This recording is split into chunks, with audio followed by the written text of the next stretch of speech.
हरिः ओम् पूर्णमदः पूर्णमिदं पूर्णात् पूर्णमुदच्यते पूर्णस्य पूर्णमादाय पूर्णमेवावशिष्यते।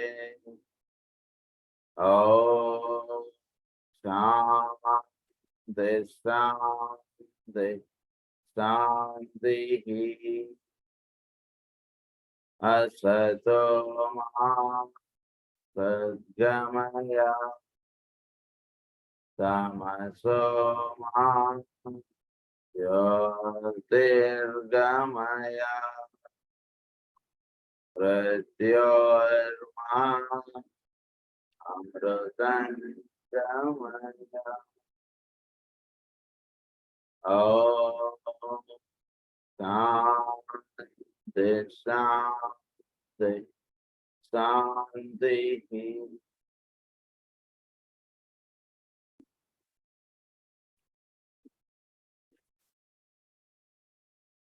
మనం లాస్ట్ క్లాస్లో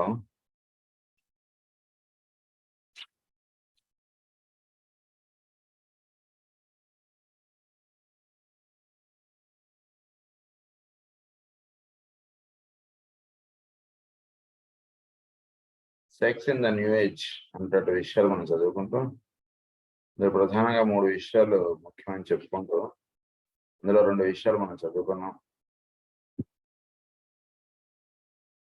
3వ విషయం ఏమని చెప్తుందంటే the third governing principle will be the desire to provide good and fair and healthy bodies for incoming egos. This is not possible today under our ill-regulated system of cohabitation. The majority of the children who are born now have come accidentally into being or are not wanted.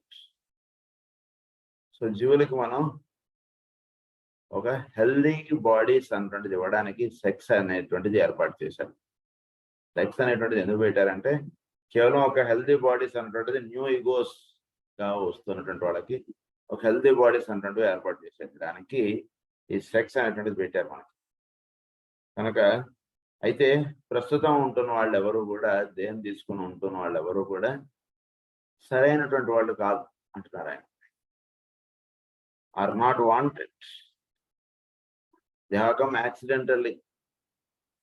వాళ్ళు accidental గా life తీసుకున్న వాళ్ళు వచ్చిన వాళ్ళు, కానీ చాలా మంది ఒక హెల్దీ బాడీస్ అంటే వాళ్ళకి ఇవ్వబడినటువంటి వాళ్ళు చాలా తక్కువ మంది అంటున్నారు. Are not wanted. Some few of course are desired, but even in those cases that desire is usually based on reasons of heredity, property to be passed on, an old name to be perpetuated, and unfilled ambition to be satisfied at the day of ordained and desired birth is drawing nearer, and when it comes it will make possible the next rapid incarnation of disciple and initiates. So జన్మ తీసుకున్నటువంటి వాళ్ళకి ఏమిటిట, లేదా జన్మ ఇచ్చినటువంటి వాళ్ళ ఉద్దేశాలు ఏమిటంటే నిజానికి పిల్లలు ఎందుకు కావాలనుకుంటున్నారు మీరు అని అడిగారు అనుకోండి ఎవరైనా, అదేమిటంటే మా తరం ఆగిపోతే ఎట్లా అండి అటువంటిది సమాధానం అయినా వినపడుతోంది నాకు. లేదా నేను ఇంత సంపాదించి పెట్టాను, ఇదంతా నా పిల్లలకి నేను దారదత్తం చేయాలి కాబట్టి నాకు పిల్లలు కావాలనేటువంటి ఉద్దేశములు ఇంకొందరివి. ఇలా ప్రతివాడికి వాడి ఓన్ రీజన్స్ అంటూ ఉంటున్నాయి, కానీ సరైనటువంటి రీజన్స్ ఎవరి దగ్గర ఉండట్లేదు అంటున్నారు ఆయన. ఎందుకు పిల్లలు కావాలనుకుంటున్నాం మనం? Usually based on reasons of heredity. ఏదో మన తాతగారు వాళ్ళు మళ్ళా మన ఇంట్లో పుట్టాలి అన్నటువంటిది ఉద్దేశము, లేదా ఇలాంటివేవో అంతే. తర్వాత property to be passed on, and old name to be perpetuated. ఫలానా వాళ్ళ తాలూకా వీడు అన్నటువంటిది ఉండాలి కదా భూమి మీద. ఏదో ఇది అంతం అయిపోతే ఎట్లానండి? ఇది కాదురా నాయన. ఈ సౌరమండలం ఇవన్నీ ఏర్పడినటువంటి ఉద్దేశములు ఏమిటి? తద్వారా ఈ భూమి మీద పుట్టినటువంటి వాడు ఏం చెయ్యాలి? వాడు మనకు పిల్లాడు పుట్టాడు అనుకోండి, వాడు ఏం చెయ్యాలి భూమి మీద? ఏదో వాడు కూడా ఏదో ఉద్యోగం సంపాదించుకోవాలి, వాడు కూడా ఏదన్నా 4 రూపాయలు వెనకేసుకోవాలి అన్నటువంటి భావమేనా మనకు ఉండాల్సినది? ఇంకేదైనా భావం ఉండాలా మనకు పుట్టేటువంటి పిల్లల గురించి? ఇప్పుడు దేనికి జన్మ తీసుకోవాలి వాడు? అసలు ఎందుకు పుట్టాలి వాడు అసలు? అలాగా సార్ మనకి పిల్లలు అంటుండదు ఉండాలి కదండి. అదే ఎందుకు అనుకుంటున్నావు పిల్లలు ఉండాలి అని? First have clarity. అది చెప్తున్నారు ఆయన. సో తర్వాత field ambition to be satisfied and unfilled ambition to be satisfied. వీళ్ళు అన్ఫీల్డ్ అంబిషన్స్ అనేటువంటి కొన్ని ఉంటున్నాయి. అది వీడు పిల్లాడు నిర్వహించాలి. ఉదాహరణకు వీడు కలెక్టర్ అవ్వలేదు, వీడు పిల్లాడు కలెక్టర్ అవ్వాలి. అందు గురించి వీడు పిల్లలు కావాలనుకుంటున్నాడు. అసలు కలెక్టర్ అవ్వడం అవసరమా లేదా అంటే తర్వాత విషయం. అసలు దేనికి అట్లా నువ్వు ఆలోచిస్తున్నావు అసలు? ఇలా సరిగ్గా unfilled ambition to be satisfied. Yet the day of ordained ఇలా ఉంటున్నా కానీ సత్యలోకం అంటున్నది ఏర్పడుతుంది భూమి మీద. తద్వారా మహానుభావులు లేదా ఒక సత్సాధన చేసుకునేటువంటి వాళ్ళకి దేములు అనేటువంటివి ఇవ్వబడడం అనేటువంటిది నెమ్మదిగా అటువైపుగా కాలం అనేటువంటిది తీసుకెళ్తుంది జీవుల్ని. అది భవిష్యత్తులో అది చక్కగా రూపొందింపబడుతుంది అని చెప్తున్నారు ఆయన. Right perpetuation will take place prior to any fulfillment of the sex urge, and souls will be attracted to their parents by the urgency of those parents' desire, the purity of their motives, and the power of their proprietary work. కొందరు ఎలా పుడతారు సాధన చేసుకునేటువంటి వాళ్ళు proprietary work అవుతుంది వాళ్ళ ఇంట్లో already. అటువంటి వాళ్ళ ఇంట్లో వీళ్ళు దేహంలో తీసుకోవడానికి వాళ్ళ ఇంట్లో వాడు తండ్రి పొద్దున్న లేచిన వెంటనే చక్కగా ఒక సాధన చేసుకుంటూ ఉంటాడు. అటువంటి ఇంట్లో వీడు పుడతాడు. ప్రొప్రైటరీ వర్క్ జరుగుతుంది. ఇప్పుడు ఆల్రెడీ ఇంట్లో వేదం చదువుకుంటున్నట్లు వీడు పుట్టాడు అనుకోండి, అప్పుడు వేదం అనేటువంటి చాలా తొందరగా అవ్వడానికి ఇవన్నీ కూడా అవకాశాలుగా ఉంటాయి. కాబట్టి సాధన చేసుకునేటువంటి వాళ్ళు నెమ్మదిగా అయినా సరే అట్లా వాళ్ళు జన్మ తీసుకోవడానికి చూసుకుంటుంటారు. అది ప్రొప్రైటరీ వర్క్ అయినటువంటి వాళ్ళ ఇంట్లో. When these three motives are carefully studied, and when men and women mold their physical plane relationship to each other upon their group responsibilities, upon their union with each other on all three planes simultaneously, and upon the offering of opportunity for incoming souls, then we shall indeed see a restoration of the spiritual aspect of marriage. అసలు ఈ మూడు planes లోనూ వీళ్ళు చక్కటి సమభావం అంటుండేది ఏర్పాటు చేసుకోవడం. తర్వాత వీళ్ళు ఏర్పడినటువంటి వాళ్ళు వీళ్ళందరూ కూడా ఒక చక్కటి relationship, physical plane, mould their physical plane relationship to each other upon their group responsibility. సేపు నేను నీకేం చేయను అన్నటువంటి భావం కాకుండా భార్యాభర్త వాళ్ళిద్దరూ కలిసి గ్రూప్ రెస్పాన్సిబిలిటీస్ అంటే తీసుకోవడంలో వాళ్ళు ముందు ఉంటారు. వివాహం అయిన తర్వాత భార్య గురించి భర్త గురించి భార్య పట్టించుకోవడం బాగుంది. ఒక స్టేజ్ వచ్చిన తర్వాత ఇంకా ప్రత్యేకంగా పట్టించుకోకర్లేదు. అంటే సహజంగా భార్య వండుకుంటుంటే భర్త కూడా వండించేస్తుంది. అది ఇంకా అంటే తనకు వేరే వంట ఆయనకు వేరే వంట ఎలా అయితే చేయదు ఆవిడ, అలాగే ఒక స్టేజ్ వచ్చిన తర్వాత భర్త కూడా భార్య గురించి పట్టించుకోవడానికి అలవాటు అయిపోతుంది. వాళ్ళిద్దరు ఒకటైపోయారు. ఆ తర్వాత వాళ్ళిద్దరు మైండ్ ఎట్లా ఉండాలంటే గ్రూప్ రెస్పాన్సిబిలిటీస్ మీద ట్యూన్ అప్ అయి ఉంటారు. 10 మందికి మనం ఏం చేయగలం మన ఇద్దరం కలిసి? ఏమన్నా చేయగలమా? 2 చేతులకు ఇంకో 2 చేతులు జోడయ్యాయి. జోడైనప్పుడు 4 చేతులు అయ్యాయి. 4 చేతులతోటి 10 మందికి ఏమైనా చేయగలుగుతామా అంటున్నది ఆలోచన చక్కగా కలిగి ఉంటారు వాళ్ళు. చక్కగా నాకు ఒక కుటుంబం తెలుసు. వాళ్ళు ప్రతి అమావాస్యకో లేదా ప్రతి ఏదో 15 రోజులకు ఒకసారి వాళ్ళ కుటుంబమే, ఎవడు లేడు, వాళ్ళు 500 మందికి ఎంతమందికో అన్నం వండేస్తారు శుభ్రంగా. వండేసేసి వాళ్ళు మొత్తం అంతా ఇది చేసేస్తుంటారు. ఏమిటి విశేషం? అలా ఉంటుంది. అంటే మన ఇద్దరం కలిసి 10 మందికి ఏం చేయగలం అన్నటువంటి భావం ఎక్కువగా నిండి ఉన్నటువంటి వాళ్ళు చేసేటువంటి పనులు.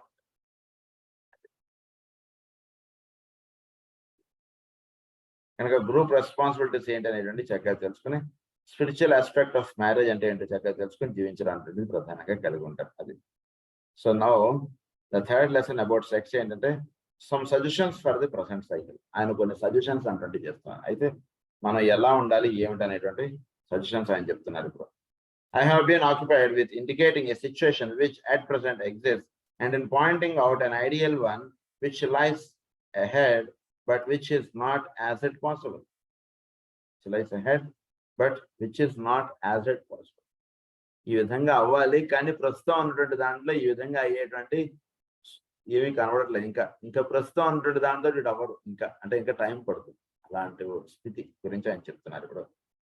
This is valuable, but it leaves a gap in our thought which requires filling.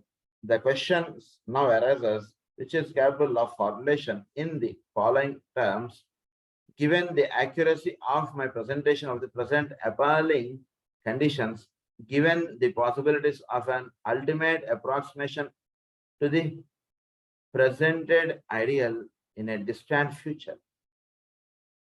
So, given the accuracy of my presentation of the present appalling condition, ప్రస్తుతం ఉన్నటువంటి కండిషన్ గురించి వివరంగా ఆయన ఎక్స్ప్లెయిన్ చేశారు. తర్వాత given the possibility of an ultimate approximation, చక్కగా మనం future లో ఎలా ఉండాలనే విషయం కూడా మనకు ఎక్స్ప్లెయిన్ చేశారు. Is it possible at this time to take steps which will eventually lead to the necessary adjustments to the Department of Sex? కొన్ని నెసరీ స్టెప్స్ మనం తీసుకుని మనం చక్కగా ఇందులో చెప్పినటువంటి విధంగా మనం వెళ్ళగలమా అంటున్నారు. క్వశ్చన్ మార్క్ వేశారు. It most certainly is, and my answer takes the following form. When certain basic postulates, 4 in number, have been presented and kept before the mind of the public, they will finally lead to such an education of public opinion that the needed activities will follow. But the first step is the education of the public and their grasp of the 4 essential laws. Education of the public. వీళ్ళకి చక్కగా అసలు public కి education of sex అనేటువంటిది correct గా చేయాలి. తర్వాత 4 points మనం public explain చేయాలి. తద్వారా వాళ్ళందరి యొక్క ఆస్పెక్ట్ ఆఫ్ సెక్స్ అనేటువంటిది మనం సెక్స్ అంటే చాలా అధోభావం అనేటువంటిది ఎక్కువగా ఉండిపోతుంది పబ్లిక్ లో. సో చక్కగా అసలు సెక్స్ అనేటువంటిది ఎందుకు పెట్టాడు భగవంతుడి సృష్టిలో అనేటువంటిది వాడికి ఎక్స్ప్లెయిన్ చేయడం. తర్వాత ఈ 4 పాయింట్స్ వాడికి అర్థమయ్యేటట్టు చేయండి. అసలు అంటే ప్రస్తుతం పాపం ఈ సెక్స్ ఆస్పెక్ట్ తోటి మైండ్ అతలాకుతలం అయిపోయి చాలా ఇదిగా అయిపోతుంది. ఎన్నో సైకాట్రీ కేసెస్ ఇవన్నీ కూడా బయట చాలా ఎక్కువైపోతున్నాయి. చిన్న చిన్న పిల్లలకి ఎన్నో అక్కర్లేని ఆలోచనలు ఇవన్నీ వచ్చేస్తున్నాయి. కనుక బాగా గుర్తుంచుకోవాల్సింది ఏంటంటే సెక్స్ గురించి ఒక రైట్ ఎడ్యుకేషన్ ఇవ్వడం. తర్వాత ఈ 4 పాయింట్స్ గుర్తుపెట్టుకుని ఇవి మనం నలుగురిలోకి తీసుకెళ్తే చాలు ఈ విషయాలు. వాళ్ళ ఉద్దేశాలన్నీ కూడా మారిపోతాయి అంటున్నారు ఆయన. But the first step is the education of the public and the grasp of the 4 essentials. Any correction of present conditions will come as a growth from within humanity itself. Within humanity itself అంటున్నది correction అంటున్నది అవ్వాలి, కానీ బయట పోలీసులు కరబట్టుకుని ఉంచున్నారా లేదా అంటున్నది దాంతో జరగదు. విత్ ఇన్ హ్యుమానిటీలో మార్పు రావాలి. సహజంగా ప్రతివాడికి ఒక సన్మార్గంలో జీవించాలన్నటువంటి భావం పెంపొందించడానికి ప్రయత్నం చేయాలి. కానీ మనం నేను కరబట్టుకుని ఉంచుంటా, నువ్వు ఎలా తప్పు చేస్తా నేను చూస్తానంటే వాడు ఇంకా ఎలా చేయొచ్చో వాడి ఆలోచనలు పెరుగుతాయి, కానీ ఎలా మనం ఆపేద్దాం అంటుంటే ఆలోచన వాడికి కాదు. ఇన్నర్ గా వాడిలో మార్పు రావాలి. ఇన్నర్ గా రావడానికి మనం అన్న చేయగలమా, అది ఒక్కటే ప్రశ్న వేసుకోండి, అంతే చెప్తున్నారా. From within himself itself and not as the imposition of a ruling from without. The training of the public consciousness must therefore go steadily forward, and thus we shall buy the foundation for the later changes. I should like here to remind you that the coming 3 generations will bring into incarnation a group of people who will be well equipped to lead humanity out of the present impasse. This fact warrants remembrance and is often forgotten. There are always those at very epoch in human history who are able to solve the problems which arise and who are sent in for that very purpose. This sex problem in the last analysis is the temporary one, little as you may think it today, and it grow out of the basic mistake, out of the prostitution of man's God's given faculties to selfish physical and instead of their consecration to divine purposes. ఇదంతా sex problem అంటుండేది ఎందుకు ఉంటుందంటే మానవుడు తన సొంతానికి తను వాడుకోవడం అంటే selfish ends కి వాడుతున్నాడు. Sex అనేటువంటిది సెల్ఫిష్ ఎండ్స్ కి వాడుతున్నాడు మానవుడు మాత్రం. కానీ చోట్ల ఏది కూడా సెల్ఫిష్ ఎండ్స్ కి వాడట్లేదు, అది గుర్తుంచుకోవాలి. చెట్టులో విత్తనం నుంచి చెట్టు వస్తుందంటే that is the sex aspect. So అందులో ఏది కూడా స్వలాభంగా అది చేయట్లేదు. కనుక వేరస్ మానవుడు ఎలా చేస్తున్నాడు అంటే ఒక సెక్స్ ఆస్పెక్ట్ అంటుంటది తన స్వలాభం చేస్తున్నాడు కాబట్టి ఇబ్బందులు పాలవుతాడు. దాని యందు ఒక సరైనటువంటి అవగాహన వాడికి ఏర్పాటు చేస్తే వాడు చక్కగా వాడు కూడా సరిదిద్దబడతాడు అంటారు. Man has been stripped and carried off his feet by the instinctual animal nature, and only a clear and clean mental understanding of the real nature of his problem will be strong enough to carry him forward into the new age and into the world of right motive and right action. Man has to learn and deeply grasp the fact that the main purpose of sex is not the satisfaction of the appetites, but the providing of physical bodies through which life may express itself. వాడి యొక్క డిజైర్ని satisfaction చేసుకోవడానికి కాదండి sex. అసలు కామం అనేటువంటిది చోట్ల ఎందుకు ఏర్పాటు చేశాడు భగవంతుడు అంటే తన యొక్క కార్యక్రమం అనేటువంటిది నిర్వహించడానికి. తద్వారా భగవంతుడు సృష్టి యొక్క కార్యక్రమం నిర్వహించడానికి మానవుడికి ఇచ్చినటువంటి అవకాశం. ఇచ్చినటువంటి దాన్ని వాడు చేస్తున్నందుకు వాడికి జీతముగా డిజైర్ అన్నటువంటిది లేదా ఒక సంతోషం అనేటువంటిది ప్రకృతి ఇస్తున్నటువంటి ఇది. ఎందుకంటే వాడు ప్రకృతి యొక్క కార్యక్రమం వాడు నిర్వహిస్తున్నాడు కాబట్టి ఒక సంతోషం అంటుండీ వాడికి ఇచ్చింది. ఆ ఆనందమో లేదా ఆ సంతోషమో ఆ డిజైర్ గురించో కాదు సెక్స్ అంటుండీ పెట్టింది. ఒక చక్కటి ఫిజికల్ బాడీస్ అంటుండీ సోల్స్ కి ఏర్పాటు చేయడానికి వాడి సెక్స్ అనేటువంటిది ఏర్పాటు చేశారు. అది బాగా గుర్తుంచుకోవాలి ప్రతి వాడు కూడా. Sex relation, and by it means grasp the scope of the spiritual realities. The law of sex is the law of those relations whereby life and form are brought together in order that divine purpose may be seen.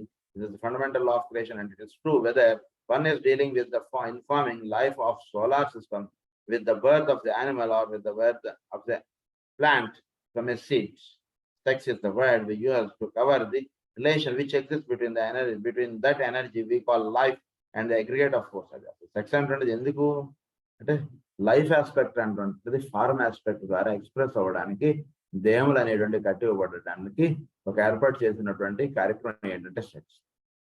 ఇది చక్కగా అవగాహన చేసుకుంటారు. ఒక యానిమల్లో అయినా సరే ఇది ఏర్పాటు చేయడానికి సెక్స్ పెట్టాడు, ఒక ప్లాంట్ లో అయినా సరే జరుగుతున్నట్టు సెక్స్ ఆస్పెక్టే కనుక ఇది అన్నిట్లోనూ ఇది కామనే.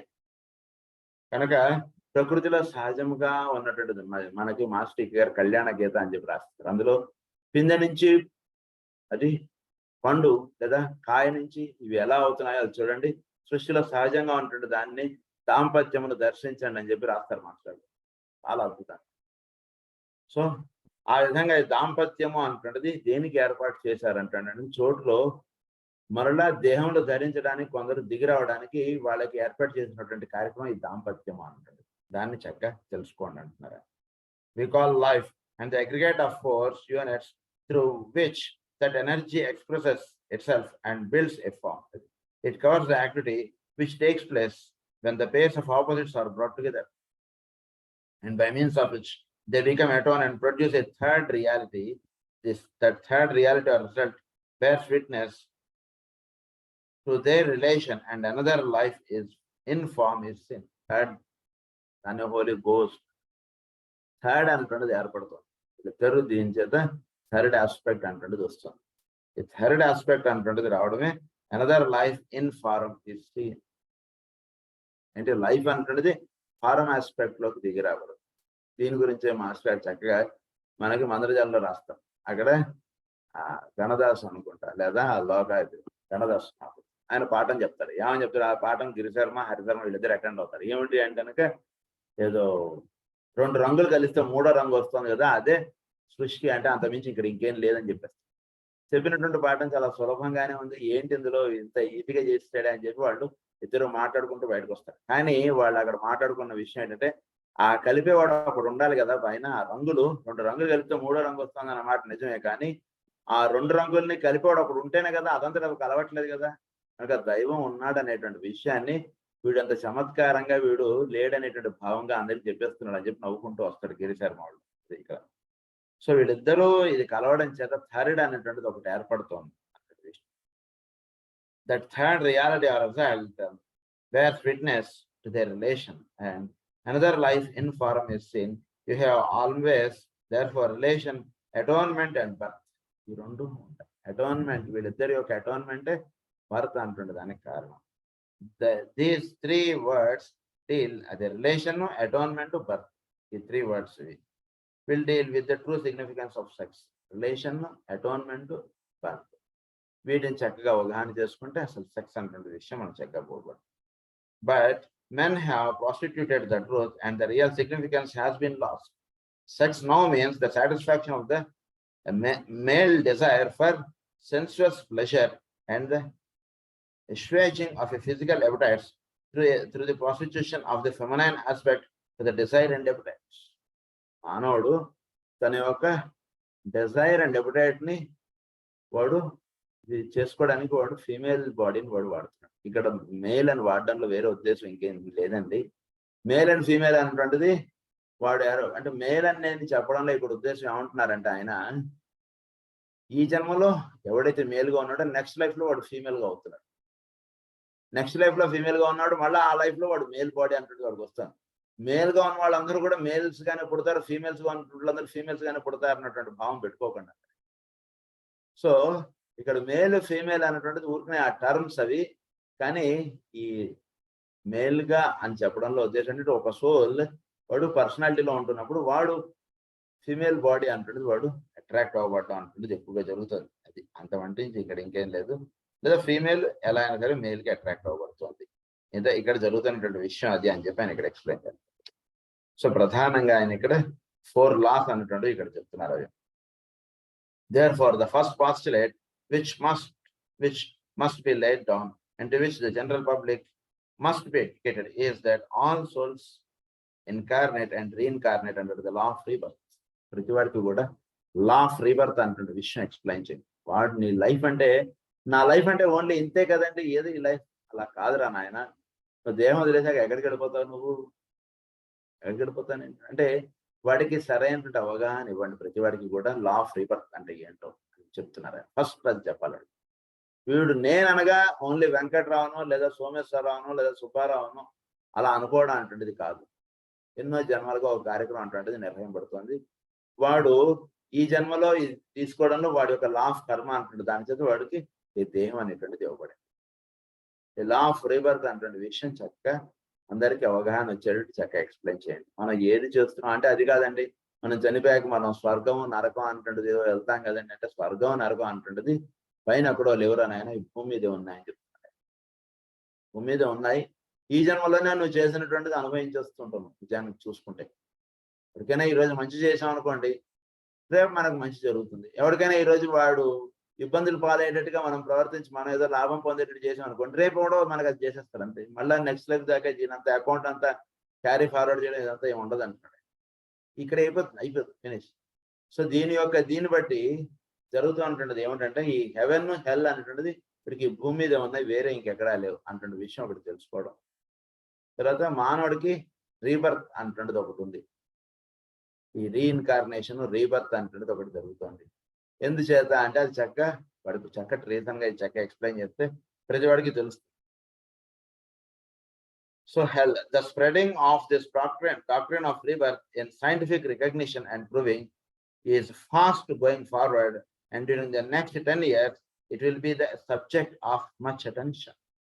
భవిష్యత్తులో ఈ రీబర్త్ అంటున్నది నిజానికి ఉందా లేదా అంటుంటే దాని మీద ఒక చక్కటి రీసెర్చ్ అంటుంటే చేసుకుంటూ వెళ్తారు.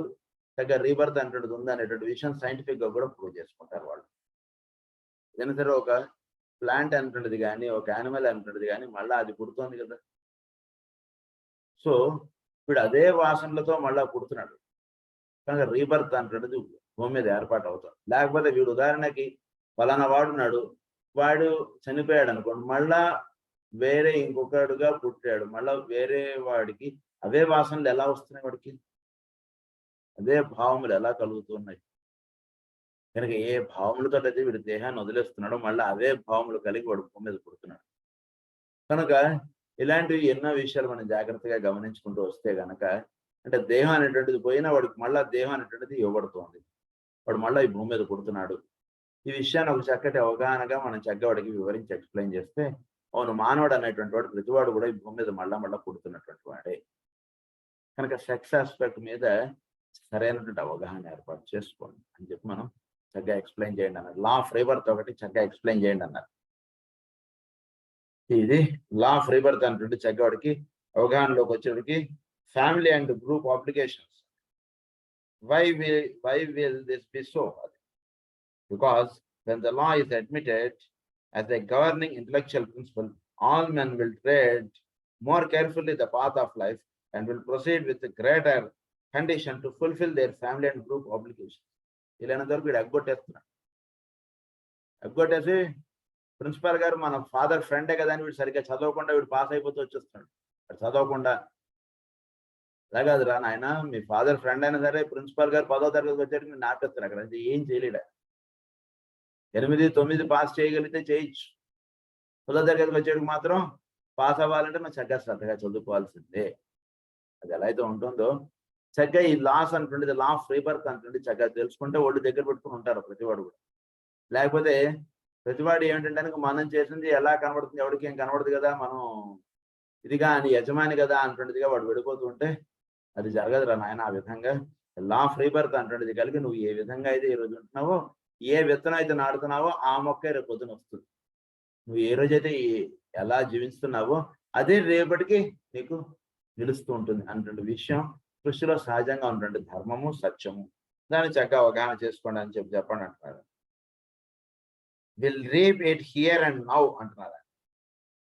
సో ఈ ప్రిన్సిపల్స్ అంటుంటే చక్కగా హెవెన్ హెల్ అంటుండే ఇక్కడే ఉన్నాయి. He will have to make his adjustments in the life of every day upon earth, which provides an adequate heaven and a more than adequate hell. ఈ రెండు కూడా ఈ భూమి మీద ఏర్పడుతున్నాయి, దాన్ని చక్కగా అవగాహన చేసుకోండి అని చెప్పారు. తర్వాత సెకండ్ పాస్టులేట్ ఏమిటంటే, the second basic postulate was enunciated for us by Christ when he told us to love our neighbor as ourselves. మన పక్కన ఉన్నటువంటి వాళ్ళని, మన పక్కనంటి పిల్లవాడిని మన పిల్లవాడిగా ప్రేమించండి అని చెప్పాడు ఆయన. దాన్ని ఏం చేసాం మనం? పెడచవని పెట్టాం. మనం వాడి పిల్లవాడిని మన పిల్లవాడిగా ఎలా మనం భావించగలుగుతామండి? How is it possible? So మనం పురాణం చెప్పుకోవడానికి బాగానే ఉంటుందండి అంటే కాదు నాయన. అవి వాళ్ళు ఊరికనే చెప్పిపోలేదు. వాళ్ళు ద రియల్ సైకాలజిస్ట్ వాళ్ళందరూ కూడా. అంటే ఏ ప్రిన్సిపల్స్ ఫాలో అవడం చేత వీటిలో సెక్స్ ఆస్పెక్ట్ అంటున్నట్టు వీడు క్రాస్ అవ్వగలడు అన్నటువంటి విషయం వాళ్ళకి బాగా తెలుసు. అందుకని వాళ్ళు ఏం చెప్పారంటే, నీ నైబర్గా ఉంటున్నటువంటి వాడిని నీవాడిగా నువ్వు భావించు. నిజానికి ఆయన 2,000 సంవత్సరాల క్రితం చెప్పారు.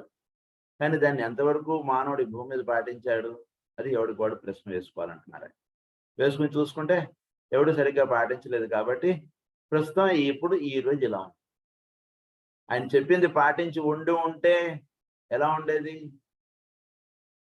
ఇలా మాత్రం ఉండేది కాదు. రోజు లవ్ ఆల్ సర్వ్ ఆల్ అని చెప్పాడు ఆయన. మనకు మాస్టర్ గారు మనకు చెప్పారు. ఇవన్నీ కూడా చక్కగా ఒకే ఒక్కడు వచ్చినటువంటి భూమి మీద అనేక రూపాలు వచ్చినటువంటి చెప్తున్నటువంటి విషయం అదొక్కటే.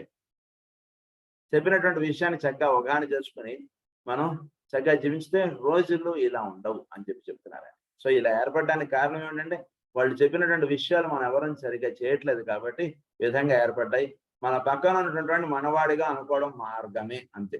దానికి ఎక్స్క్యూజెస్ లేవు. దాన్ని వాడి భావములు ఎలా ఉన్నాయనేటువంటిది కాదు ముఖ్యం, మనం ఎటువంటి భావములతో ఉంటున్నాం అనేటువంటిదే మనకు ముఖ్యం. కనుక పక్కన ఉన్నటువంటి వాడిని నీవాడిగా ప్రేమించు అని చెప్పారు ఆయన. అది సెకండ్ పాస్టులేట్ మనకు. తర్వాత but the new law must and will be enunciated. This law can be summed up in the words, let a man so live that his life is harmless, that no evil to the group can grow out of his thoughts. So వీడు next చేయవలసినటువంటిది ఏమిటంటే, ఈ ఇతరులని వీడు సరే అంటే harmless అన్నటువంటి వాడి గురించి మనం ఇంటలెక్టివ్ ఇంట్యూషన్ లో మనం చక్కగా ఎక్స్ప్లెయిన్ చేస్తారు. ఇద్దరు పక్కన ఉన్నటువంటి వాడికి హార్మ్లెస్ గా ఉండడం అంటే అలవాటు చేసుకోండి. అంటే మనం ఒకటి పని చేసుకుంటూ ఉంటే, మనం ప్రేయర్ చేసుకుంటూ ఉంటే, మనం భజన చేసుకుంటూ ఉంటే పక్కింట్లో ఉన్నటువంటి వాడికి ఇబ్బంది కలగకుండా ఉండేట్టుగా చేసుకోవాలి. మనం జీవించేటువంటి జీవన విధానం ఎలా ఉండాలంటే ఎవరికి కూడా ఇబ్బంది కలగకుండా ఉండేటట్టుగా మనం జీవించాలి. సో హార్మ్లెస్నెస్ అని చెప్పారు.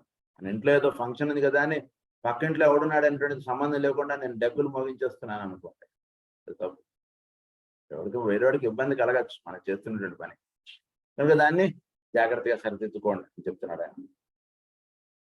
సో హార్మ్లెస్ అని చెప్పారు ఒకటి. Then no evil to the group can grow out of his thoughts, his actions or his words. అది ఎవరికి కూడా వీడి వాక్ చేత కానీ వీడి యొక్క కర్మము చేత కానీ తర్వాత వీడి యొక్క భావముల చేత కానీ ఎవరికి కూడా తప్పు భావములు అనేటువంటి రావు ఈ భూమి మీద. వచ్చినటువంటి దాన్ని ఎలా కంట్రోల్ చేసుకుంటూ పెట్టుకుంటాడు అనేటువంటి విషయం చేత సృష్టిలో సొల్యూషన్స్ దొరకవు. అదే ఆయన చెప్తున్నారు. అటువైపుగా నువ్వు ప్రయత్నం చేస్తున్నావు కానీ అలా సొల్యూషన్స్ దొరకవండి అని చెప్తున్నారు. ఎందుకంటే అనేక రకాలుగా ఒక ఇబ్బందికి నువ్వు కంట్రోల్ చేసాను అనుకుంటే ఇంకో ఇబ్బంది వచ్చేస్తుంది కదా పక్క నుంచి. కనుక వాటి వలన సొల్యూషన్స్ రావు. వాడి యొక్క యాక్షన్ కానీ, వాడి యొక్క వర్డ్స్ కానీ, వాడి యొక్క థాట్లో కానీ ఎక్కడ కూడా ఇతరులను ఇబ్బంది పెట్టకుండా ఉండేటువంటి విధం వాటి తయారవ్వాలి. అంటే ఇతరులను తన వాళ్ళుగా ప్రేమించాలి. అది జీసస్ క్రైస్ట్ చెప్పారు ఈ భూమి మీద. అలాగే వచ్చినటువంటి మహానుభావులు అందరూ కూడా ఆ విషయాన్ని బోధించారు. అది పాటించడం మార్గం మనకి. That is our second postulate. తర్వాత if the above practical paraphrase of the words of the Christ were universally promulgated and practically applied, we should have order growing out of church, group love superseding personal selfishness. ఈ ఇబ్బందులు ఇవన్నీ భూమి మీద ఉన్నటువంటి వాడు ప్రతివాడు కూడా పక్కన ఉంటుంటే నావాడు అనుకున్నాను అనుకోండి, అప్పుడు వాడిని ఏ విధంగా ఇబ్బంది పెడతాం అనేటువంటి భావం వీడికి ఉండదు. తద్వారా ఈ సెక్స్ భావములు సరిగ్గా అడ్జస్ట్ అవుతుంది ప్రతివాడిలో. Religious unity taking the place of fanatical intolerance and regulated appetites increase instead of license. Regulated appetites ఉండాలి instead of license. ఏ విధంగా అంటే లైసెన్స్ నాకు ఉందా లేదా అంటది కాదండి, కావాల్సింది రెగ్యులేటెడ్ appetites. సో అది జాగ్రత్తగా అవగాహన చేసుకోండి అన్నారు. సో లా ఆఫ్ రిబర్త్ ఒకటి, లా ఆఫ్ లవ్ ఒకటి, ఈ రెండు ప్రధానంగా బాగా గుర్తుంచుకోండి. Would save humanity and rebuild our civilisation. ఈ రెండు చక్కగా పాటించడం చేత మానవ జాతి మొత్తం కూడా భూమి మీద నిలబడుతుంది. ఒక చక్కటి నాగరికత అంటున్నది భూమి మీద ఏర్పడుతుంది. అది సివిలైజేషన్ అన్నారు ఆయన. They are probably too simple to evoke and increase the recognition, but the power lying behind them is the power of divinity itself. ఈ గురించి చిన్నపిల్లవాళ్ళు సెక్స్ భావములు అక్కర్లేనివి రాకూడదు అంటే వాడిని ఏం చేయాలి? వాడిని ఒక సత్కర్మాచరణలో ఇతరులను ప్రేమించి చక్కగా ఇతరులను కూడా నా వాళ్ళుగా అనుకునే చేసేటువంటి కార్యక్రమంలో చిన్నపిల్లాడిగా ఉన్నప్పటి నుంచి వాడిని అందులో పెట్టేయాలి. వాడిని పెట్టేస్తే చక్కగా ఇతరులకి ఏది చేద్దాం, ఎటువంటి వర్క్స్ మనం చేద్దాం అటువంటి భావనలు వాడు కలుగుతాయి. కానీ వేరే వాళ్ళని చూడగానే వాళ్ళని చూస్తే వీడికి సెక్స్ భావములు అనేటువంటి భావం. సెక్స్ భావములు సరిగ్గా వాడు బ్రహ్మచర్యంలో ఉండగా వాడికి రావట్లేదు కాబట్టి వాడు చక్కగా వాడు జీవితంలో ఏది చేయాలంటే వాడు చక్కగా నెల వాడికి వచ్చిన తర్వాత దాన్ని కడుగుదాం, దాన్ని తుడుగుదాం కాదు. మరక ఏర్పడిన తర్వాత అది వేరు. వాడి మీద మరక వచ్చేసింది, దాన్ని దేంతో తుడిపించినా కానీ ఆ మరక అలా ఉండిపోతుంది.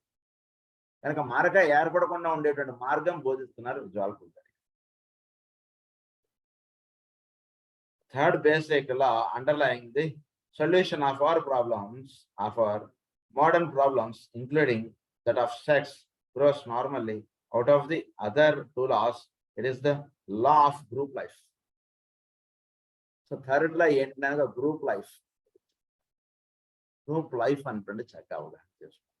10 మందికి మనం ఏం చేద్దాం అంటే భావం ప్రతి వాళ్ళు కలిగి ఉండాలి. గ్రూప్ లైఫ్, గ్రూప్గా ఉండడం, 10 మంది గురించి మనం జీవిస్తూ ఉండడం, 10 మందితోటి కలిసి ఉండడం గురించి వాళ్ళ కుటుంబములు అనేటువంటి మనకి కలిసి ఉండేటువంటి కుటుంబంలో భారత జాతిలో సహజంగా ఉండేవి గతంలో. ఇప్పుడు బాగా తగ్గిపోతున్నాయి ప్రస్తుతం. కనుక ఉమ్మడి కుటుంబాలు అనేటువంటివి వాడు తాత, వాడి పిల్లలు, వాళ్ళు 4-5 పిల్లలు వాళ్ళందరూ కలిసి ఉండడం, వాళ్ళ మనవాళ్ళు వాళ్ళు వీళ్ళందరూ ఒకటే ఇంట్లో ఉంటుంటారు. ఏంటి ఇది అంటే అది ఎందుకు పెట్టారు? వీళ్ళేం పిచ్చోళ్ళే పెట్టలేదు. కనుక వీటిని చక్కగా అవగాహన చేసుకోండి. గ్రూప్ లైఫ్ అన్నది. Our group relations must be seen and acknowledged. Not only must a man fulfill in love his family and national obligations, but he must think in the wider terms of humanity itself, and so bring the law of brotherhood into expression. Brotherhood, వాడి దేశం వాడిని ప్రేమించాలంటున్నది కాదు, brotherhood అంటున్నాడు. Brotherhood అంటే ఎవరినైనా సరే ఒక మానవుడిని చూస్తే వీడికి సహజంగా వాడు నాకు అక్క చెల్లో లేదా అన్న తమ్ముడో భావములు వాళ్ళకి కలగాలి, సహజంగా కలగాలి. అందురించి ఆ భావములు సహజంగా కలిగేటువంటి విధానం మనకి ఏర్పాటు చేసుకోవాలి మన నిత్య జీవితంలో. The young people who are now coming in will come into life equipped with a much deeper sense of the group and with their group awareness much more fully developed than is now the case. Group awareness, group relations అంటుంది ప్రస్తుతం అనుకునే దానికన్నా భవిష్యత్తులో దాన్ని చక్కటి WhatsApp గ్రూపులు ఇవన్నీ వచ్చి సో 10 మంది కలిసి ఒకే ఒక భావములుగా జీవించడం అంటే దానికి మార్గం అలా వెళ్ళిపోతుంది. తెలియదు ఇదివరకు ఉందా, లేదు కదా ఇట్లా. So communication skills with the group అనేటువంటి చాలా ఎక్కువగా వచ్చేసింది. 10 మందికి ఒకరికి ఏదైనా ఇబ్బంది కలిగితే 10 మంది వాడి యొక్క ఇబ్బందిని వాళ్ళందరూ తలవడానికి జరుగుతుంది కదా ఈ వాట్సాప్ గ్రూప్ ద్వారా. లేదా 10 మందికి ఏదైనా ఒకటి మంచి జరిగింది, ఒకరికి 10 మంది వాడి యొక్క మంచిని పంచుకోగలుగుతున్నాం కదా. సో తెలియకుండా ఒక థాట్ అంటే జీవితంలో ప్రారంభమైందా లేదా గ్రూప్ అంటే. So law of group living అంటే చాలా అవసరం అంటే విషయం ఆయన ఇక్కడ చెప్తున్నారు మనకు. మళ్ళా గ్రూప్ యూనిటీ అన్నారు. Will the group be hurt or suffer if I do this and so will this benefit. So వీడు చేసేటువంటి ప్రతి పని వీడు జాగ్రత్తగా దృష్టిలో పెట్టుకుని చేయాలి. ఈ పని నేను చేయడం చేత గ్రూపుకి ఇబ్బందులు పాలవుతుందా, లేదా ఈ గ్రూప్ ఈ వర్క్ నేను చేయడం చేత బెనిఫిట్ అవుతారా, బాగా ప్రతివాడి ప్రశ్న వేసుకోవాలని చెప్తున్నాను. గ్రూప్ బెనిఫిట్ అవుతారా లేదా ఇబ్బందులు పాలవుతారా అంటే జాగ్రత్తగా చూసుకోండి. In the deciding of problems, the individual and the unit will slowly learn to subordinate the present good and personal pleasure to group conditions and group requirements. Present తన యొక్క పర్సనల్ థింగ్స్ ని group conditions కి group requirements కి వాడు submit చేసేసాడు. తనకి ఇబ్బంది కలుగుతుంది కానీ గ్రూప్ సేవ్ అవుతారు కదా, గ్రూప్ బాగుంటుంది కదా. ఇప్పుడు బార్డర్లో నేను యుద్ధం చేసి బై ఛాన్స్ నేను చనిపోయాను అనుకోండి, మేబీ నా కుటుంబం కొంచెం ఎఫెక్ట్ అవుతుంది, ఖచ్చితంగా ఎఫెక్ట్ అవుతుంది. కానీ నా దేశం నిలబడుతుందా, నిలబడదా? అదిగా సార్ దేశం గురించి కాదండి, నా కుటుంబాన్ని ఎవడు చూస్తాడంటే రేపు పొద్దున అన్నట్టు భావం పడుకుంది అనుకోండి. వాడు గన్ను అక్కడ పడేసి వాడు ఇంటికి వచ్చేస్తాడు. గన్ను అక్కడ పట్టుకుని నుంచున్నాడు కాబట్టి ఇక్కడ మనం ఇన్ని పురాణాలు ఇవన్నీ మనం చెప్పుకుంటున్నాం. ఇప్పుడు గన్ను అక్కడ వదిలేసి వచ్చాడు అనుకోండి, మనకు పట్టుకోవడం రాదు, మనం ఏం చేయాలో మనకు అర్థం కాదు. కనుక గ్రూప్ గురించి జీవించడం అంటున్నది అది ప్రతి మానవుడికి ఆ భావములు అనేటువంటివి రావాలి. And group requirements you can see there for how the problem of sex will also yield to solution. An understanding of the law of rebirth, a good will towards all men working out of harmlessness and a desire for group goodwill will gradually become determining factors in the racial consciousness, and our civilization will adjust itself in time to these new conditions. ఈ మూడు చక్కగా వాడు ఏర్పాటు చేసుకుంటే ఒక చక్కటి civilisation అంటుంది భూమి మీద ఏర్పడుతుంది. నెక్స్ట్ ఫోర్త్ వన్ ఏంటంటే the final postulate which I seek to emphasize is that the keeping of these three laws will lead necessarily to an urgent desire to keep the law of the land in which a particular soul has incarnated. వాడు దేశము, వాడు భూమిని, వాడు జననీ జన్మ భూమిశ్చ అన్నారు కదా. వాడు మనకి ఈ భూమిని వాడు లా ఆఫ్ ల్యాండ్ అంటే విషయం వాడు మర్చిపోకూడదని. వాడు ఏ దేశం వాడు, వాడు ఏ భూమికి సంబంధించినటువంటి వాడు, అది కూడా ఒక ఫోర్త్ పాస్టులేట్ గా చెప్పారు ఆయన. A particular soul has incarnated. That these man-made laws are inadequate, I well know, and it is needless to point this out. They may be and are temporary and insufficient to the need. They may fail in their scope and prove inadequate, but they do in a measure safeguard the little feeble ones, and will be regarded therefore as binding upon those who are seeking to help the race. These laws are subject to change as the effect of the three great laws makes itself felt, but until they are wisely altered, they act as a brake on license and on selfishness. So selfishness ki ivi license ki ivi brake antunde తీసుకురాగలిగేటువంటి ఈ ప్రధానమైనటువంటి ఈ loss ఇవి చక్కగా దృష్టిలో పెట్టుకోండి అన్నారు. They may also work hardship. This none can deny.